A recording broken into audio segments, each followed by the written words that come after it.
Hello, and welcome to this week's episode of Man, We're Too Old for This, here on the Nerd Eternal Network. I'm your host, the experience that some call Jason, and with me today is... Blurred Dawn of the Ville, the Todd Father. The token continued disappointment, Tarky. CDL-113, the droid you're looking for.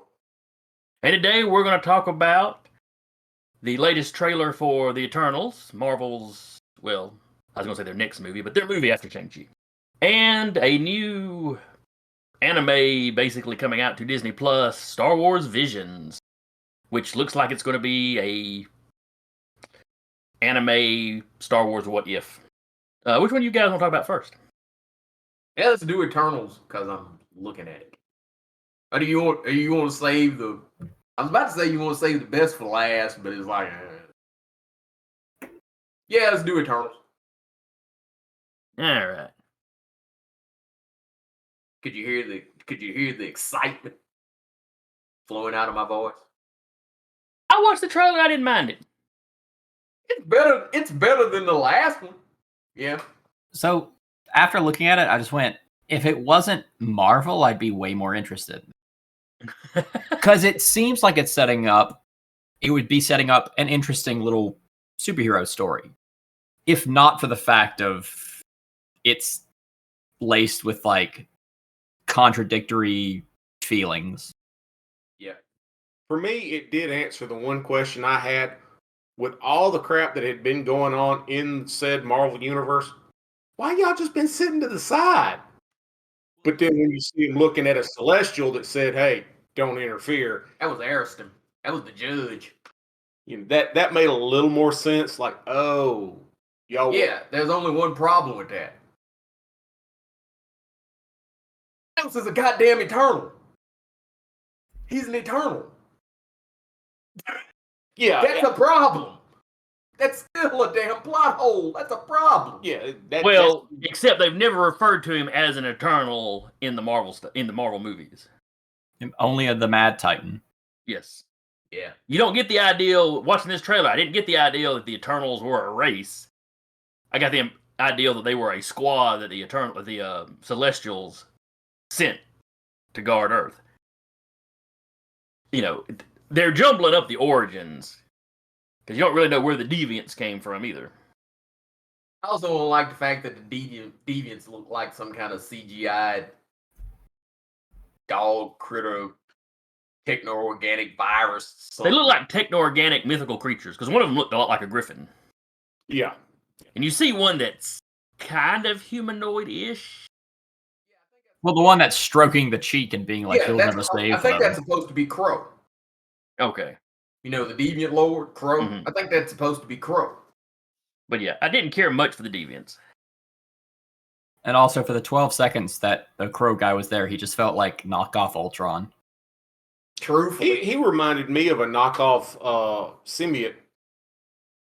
Well, that's just the way they had him moving and stuff. But yeah, I see what you're talking about.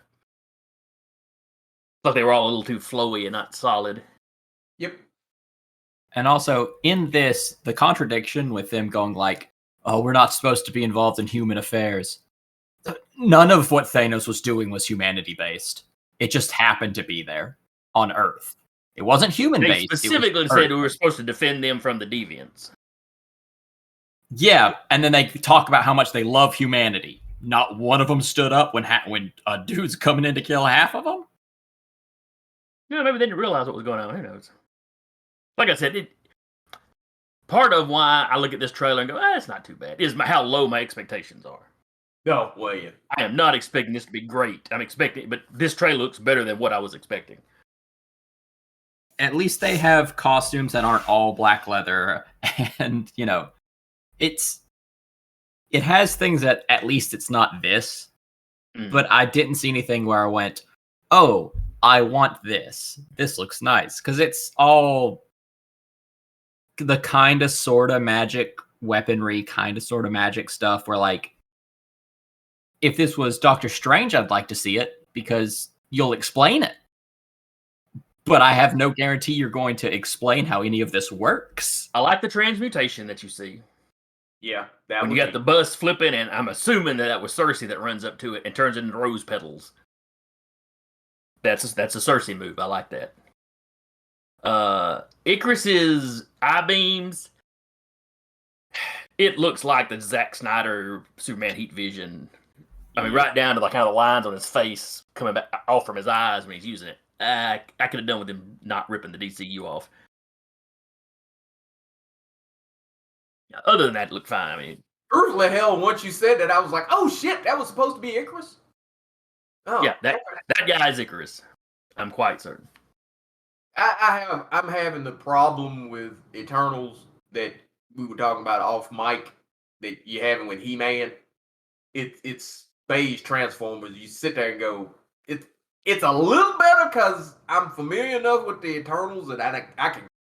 Some of them are just kind of blatant. Okay, I know the black guy's faceless because he's black. You know, I know Angelina Jolie is Thena because she's blonde. Got you. I know Sprite is Sprite because it's a kid. But other than that, it's like, the fuck are you supposed to be? You know, it's one of the things that I know. I'm so unattached to most of the Eternals that on some level my comic geek purist is offended by how much they've changed them. But it's the Eternals I don't really care. You know, I like Makari when he was in Quasar because he was like a sidekick in in the Quasar comic for a while. And all I really saw him do in the trailer is like shoot something from his fingers. So that's bothering me. It's not even him. Wait a minute. In that case, I'm getting them mixed up with another character. Ta-da! That's right. See, for me, I've read maybe 3 books that had the Eternals in them, and it was because it was a crossover with something else, or they were appearing in the Avengers, you know. And it's like, okay, I know who they are, and that's about all I care. Yeah, it's like, yeah, and I can't even name any of them. I just, okay, that's so and so. Okay, I'll take your word for it. Don't have a clue. Blah blah. Okay, and they're done, and we're back to the characters I know. That's all so to me, this is all brand new. Well, Dad in his collection had a few of the old Eternals, enough that I'm familiar with who Icarus was, because he was kind of the main character of the book. The rest of them that I know Gilgamesh from the Avengers. I know Cersei from the Avengers. I know Makari from, like I said, the Quasar book. I know those. I know the ones from the Avengers. I know a chunk of them, because hell, I know Zeus from Thor. Yeah, I was about to say now, Dad had that Thor run that the Eternals were popping up in a lot, so I kind of knew him from there. You know, Thor was hanging with them heavy there for a bit, because you had the fourth host of the Celestials coming. So, you know, you have periods in there where, you know, they were a decent deal. It's they're a little more popular than Shang-Chi. Except if you had asked me to name a single Eternal, I couldn't have, but I could have named Shang-Chi. See, I could name them all. I'm literally sitting there going, that's wrong, that's wrong. I know who the hell that's supposed to be, but that still ain't right. That's wrong, that's not right. And I am not the hugest Eternal fan, but I am a walking encyclopedia of Marvel, and they have butt fucked that show. And my main issue with this is it's dead. Like, before I step in and watch it, and the ending will probably do something to change this. But walking towards this, it's a story about a group of people who are not allowed to interfere in anything human other than this one specific case, which means they don't matter. Yeah, truthfully. Because by the rules that they are setting up, then they can never be involved in anything else that doesn't involve a fucking Yeah, like the end of the movie literally has to break that rule you just heard for it to be part of the Marvel Cinematic Universe. Or to have any real crossover. And the thing is, if they break it for that, why the fuck didn't they break it for Thanos? Yep. Right. What happens involving these things that they're supposed to be fighting that allows them to no longer have that rule? It seems so like it's going to have some kind of asinine ending that allows them to flow into the regular universe. And at that point, you might as well have just had them be asleep. Yeah. You should have just had them on a bus. Where were they with their sec? They were on a bus. Or they didn't realize Thanos was coming, and and you find out that he specifically snapped him away. When he did the snap.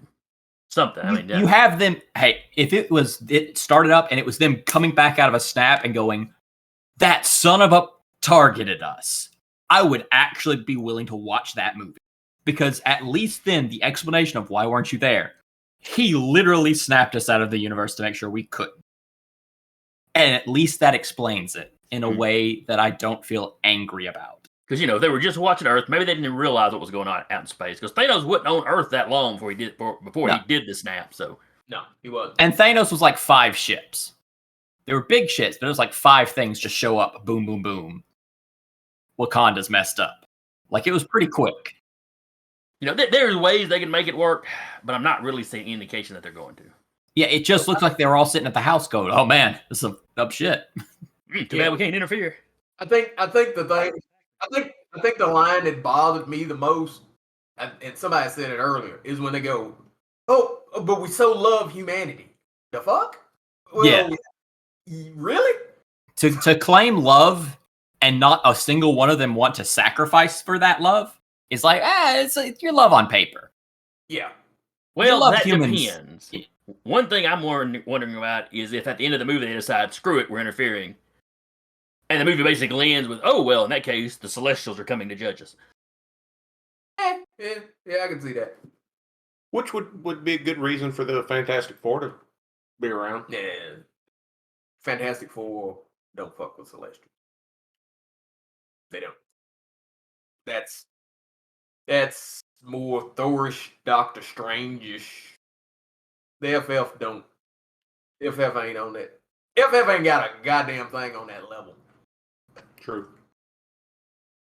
Because even the Celestials are truthfully a little rough on Galactus, and they have to come up with all kind of MacGuffins anytime you do a Galactus story to kind of shoot him off.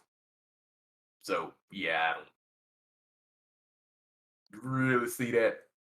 Truthfully, if they were gonna do the Judgment, which I guess it would be neat, but the MCU is so light in the ass, and truthfully, even at their height, the characters they had was so light in the ass, and the ones that do have some power, they nerf Or just don't allow to show up. Yeah, there ain't a damn thing they could do to a host of Celestials at all. They throw Captain Marvel at it, it'd be fine. Yeah, that'd be the problem. Yes, her whole total of power is probably what one of them carries in his fingernail. Yeah, she'd last all of 3 seconds. I mean, hell, that's all of them. It'd be like, hell, that's Thor, that's any of them. They don't. A Celestial is a huge fucking deal. Just one of them, and they show up in a group. So is it safe to say we're all on more or less the same page? It's better than we thought it would be, but it still ain't looking great.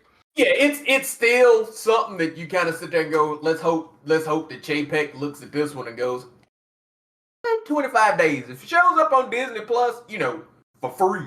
I ain't paying $30 to see shit. No. But whenever it does that 45-day kick like Black Widow will do like in October, yeah, early on in 2022, this pops up on Disney Plus for free, I will watch it. Yeah. And probably sit there and go, thank God I didn't pay for this shit.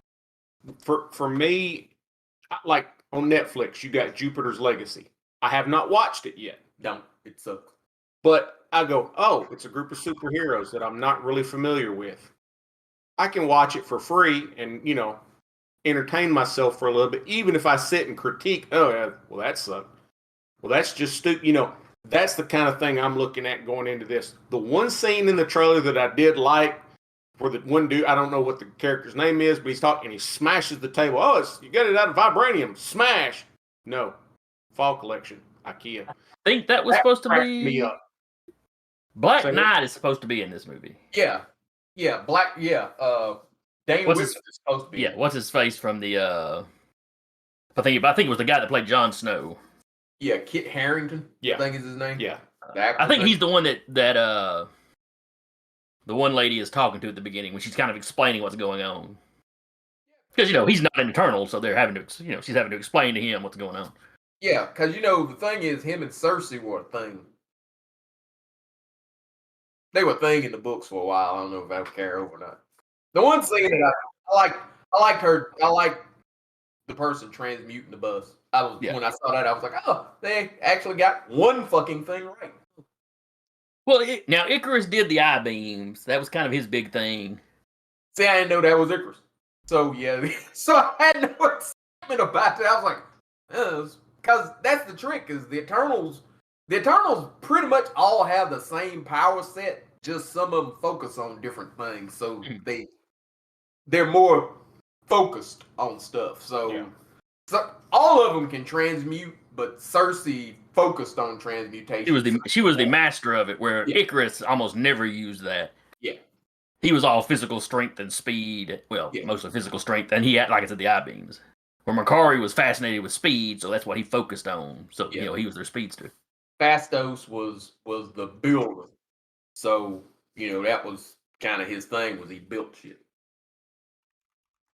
As the trick is, they are supposed to be on par with gods.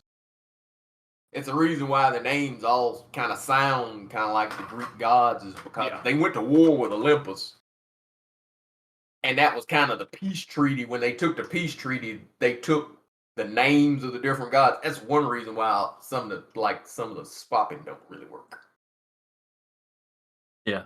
Zeus is called Zeus because he was basically took the name of Zeus. That way, when they were active on the Earth, it was actually being attributed to the gods. So But all right, we ready to do the greatness that is Star Wars Vision? I'm ready to if y'all are. Yep. All right, who wants to start the shit show? Oh, well, hold on. I'm not allowed to insult this. Studio Trigger's doing 2 of the episodes, and Production IG's doing 1. Okay. I'm not allowed to insult this, even though I want to really bad. Well, I'll insult it for you. The trailer looked like garbage. El Pupe. Yeah. I'm not the biggest fan of anime or manga and I'll own that. I've only seen a few that I really went, oh, well, that was pretty cool. This, while maybe some of the story would be great, the artistic, way they've done the cartoon, I ain't into. And then the whole little, Dragon Ball Z look, I don't care for that either. That's why I can't watch Dragon Ball Z.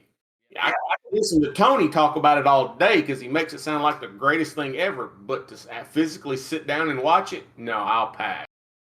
Yeah, well, the art style changes throughout the trailer, of course, because you've got different studios doing it. It's an anthology series, so. One of them was 3D CG. One of them's drawn in an attempt to kind of mimic Ghibli. Let me make sure Ghibli isn't directly here. Oh my goodness. Citrus is also in. Man, why is everyone from Trigger here? All the studios I like to animate things are animating them. It's the greatest thing since ever. Well, no, it means the animation will be quality. It does not mean that the writing will make sense or fit in universe or do anything correctly. Because, the first episode that's going to come out, The Duel, is an alternate history. Specifically, an alternate history pulled from Japanese lore. The second episode, La Pinocho,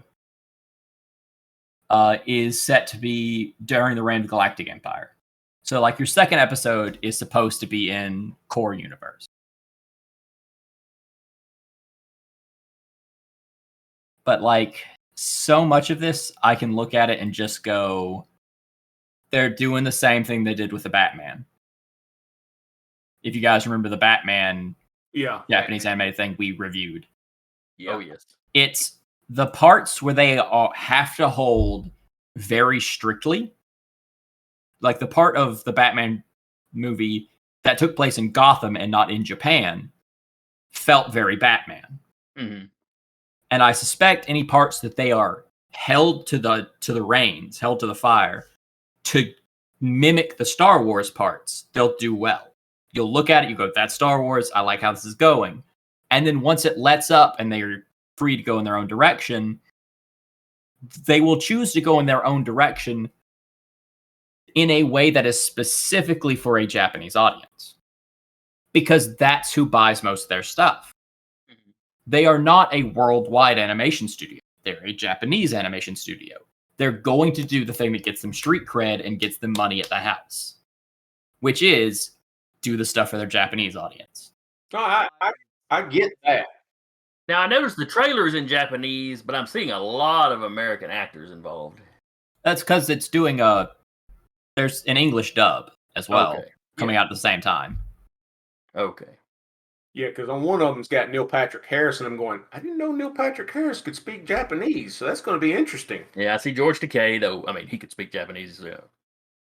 So, from what I can tell, the duel will be the two that were fighting with the whips and the stabbing herself with a kyber crystal. That's going to be the duel. Tatooine Rhapsody is the singing one. TOB1 is the one that looked like Astro Boy. There's no way it's not. Yeah, I remember seeing that droid. The ninth, I mean, there's enough of these. The Elder is obviously going to be the old dude wielding two red lightsabers. Or maybe the twins might be them fighting, but like some of it, I could just look at the name and go, that's probably this one. It's that one. Like, none of it looks terrible other than the fact it's clearly going to be, it's not Star Wars animated by a Japanese animation studio. It's written, directed, and animated by a Japanese studio. And that's where it's going to go off for you guys. Yeah.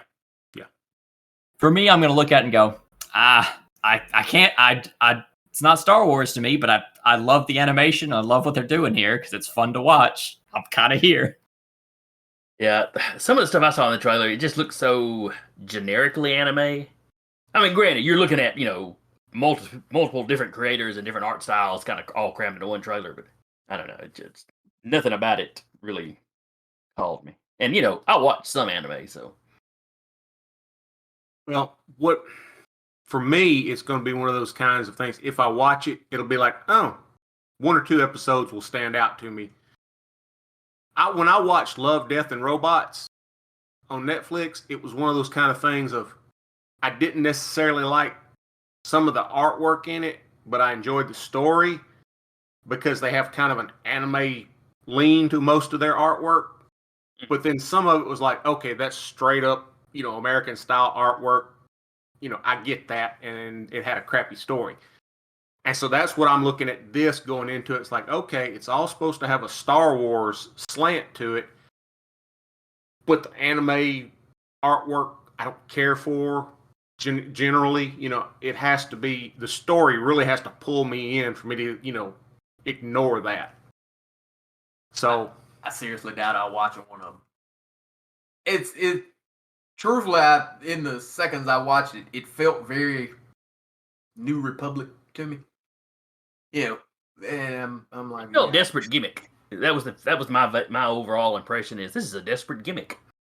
But like I said, not New Republic, High Republic. You got that High Republic crap out. That's how I look at it. It's some bastardized Star Wars fanfic. I don't like bastardized Star Wars fanfic.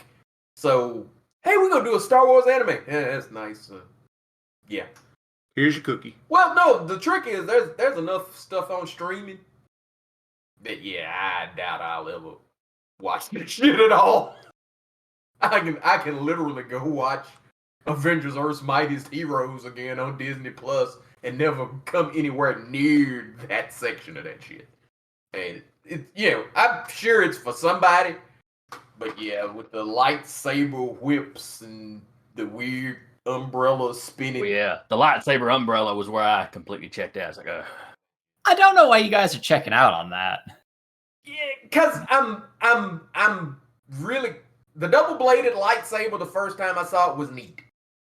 Kylo Ren's kind of cross-guard lightsaber was like, okay, you're starting to make them look like broadswords, kind of defeats the purpose, but all right. Now it's, by the time you got to Rey's switchblade double, I'm done. I don't want lightsaber nunchucks. It's at a certain point. Stop. Just Yeah, but like stop. the entire thing about Sith weaponry is it's a lightsaber but weird. Yeah, but the trick is there's only so fucking much I'm gonna be interested in a lightsaber. Fight with the damn the fact that Darth Maul had a double bladed, but basically a bow staff lightsaber was less neat than the fact that I like watching him fight with it. I don't need dumb variation. I don't need Swiss Army lightsabers and all that kind of shit. Do something. Have somebody fight with it in a way that's cool. But I don't need all of the weird variations. And that's what it's kind of become. Oh, it's new Star Wars. Let's come up with some new dumbass variation lightsaber. Yeah, I'm cool with that. I mean, Dooku, the reason his hilt was shaped that way is because the actor had arthritis and couldn't bend his hand in certain ways, but he was a fencer. And so they did the lightsaber that way so he could fence with it on set and it looked right. Mm-hmm. It wasn't so much that, we want to create a new thing. It's they had to fix it so he could hold it. And it was a different handle. Yeah, and it caused a different style. Yeah. It's like I said, it wasn't the blade doing anything weird though. Yeah. No, the blade was just a regular blade, but it fit his fighting style and the actor's hand to be able to hold it because of his arthritis for long periods of time. But like Todd was saying, with Maul, yeah, okay, how are you going to fight with that and not, you have an acrobatic fighting style. Okay, that makes sense. That's cool. The trick is it was a bow staff. Yeah. The whole trick to the double-bladed thing, instead of fighting like it's a sword, you fight like it's a staff. Yeah. And, the fact that, everybody else's style had been pretty much, a standard stand-up katana style fight. Or if you go back to the original trilogy, baseball bat. Yeah. Oh, hit you with this bat. Shit. I'm probably going to watch a lot of these and then give you like one or two that I think you might actually passively enjoy. Okay, I mean, I'd be willing to check one or two of them out, with somebody going, this one was okay, you'll like this one. Because the two by Saru have a South Korean director and a Spanish director. So, like, how much it goes one way or the other might be hemmed in a little bit. But generally speaking, it doesn't sound like any of us are real enthusiastic about these. I'm going to love two of them.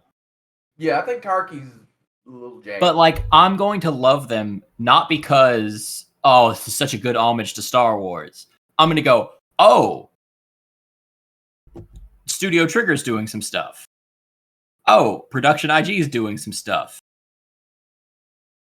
Hey, did they hire anyone from Bones to animate anything? Oh, they did? Sweet. I'm going to watch that because it's going to look real neat. You're fans of the people doing it. Yeah, which is why I was like, I don't want to insult this too much because I like the people that are working on it. But I know they're so outside their wheelhouse on this. Or the problem is they were asked to go to a wheelhouse and they went to their wheelhouse instead. Yeah. I'm feeling Batman Ninja because I'm not a fan of the people doing it. I'm a fan of the property that they're into. And when you deviate too much from that shit, you completely lose me. Well, that's why they're so much so of like the first one is non-canonical because they want to pull an audience that is not typically in Star Wars to kind of like look at the Star Wars stuff. It's kind of neat. Yeah, I mean, I'm not upset about it because it's a what if. Even the old Star Wars Vision. I think Star Wars Vision was a comic at one time. Yeah, it was. It was always kind of a what if. So it just. Isn't that where Apocalypse Indoor was? That was Star Wars Tales. They did a lot of comedic stuff in that. Same principle though. Well, I guess it's about time for us to wrap up. Oh, so I do want to make fun of the premise, if you don't mind. Go for it. Star Wars Visions is a collection of animated short films presented through the lens of the world's best anime creators that offer a fresh and diverse cultural perspective to Star Wars. It's all Japanese animation teams. The cultural perspective is pretty shallow. It's just the Japanese perspective. It's just the one perspective. I mean, you mentioned the one Spanish director and the one South Korean director, but Yeah. But I mean, like, it's all Japanese animation team. So, like, you're not going to get your writer and director outside of Japan.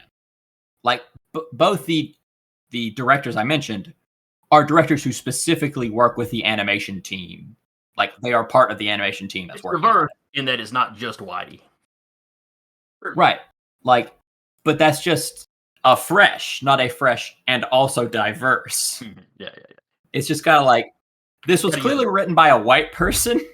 Got to use the buzzwords, man. Got to use the buzzwords. It's just like, yeah, you can't get the cookie without it. All right, now we're going to wrap up. So if anybody out there has got an opinion on either one of these trailers, or something about them that we should have brought up and we didn't, or just some comments you want to leave, you can leave a comment, below the video on YouTube. You can leave a comment on our Facebook. You can contact us at thenerdeternal@gmail.com. You can leave a comment on the site, thenerdeternal.com. If you'd like to support the show, we have a shop on thenerdeternal.com where you could buy merch, or if you're a little short on cash or just don't like us that much, you could subscribe, tell an acquaintance, just share us around. Share us to your friends. Share us to your enemies. Just share. So until next week, I have been your host, the experience of some called Jason, and with me today is Ben. The Todd Father. the token millennial Tarky. CDL 113. And we will see y'all next time.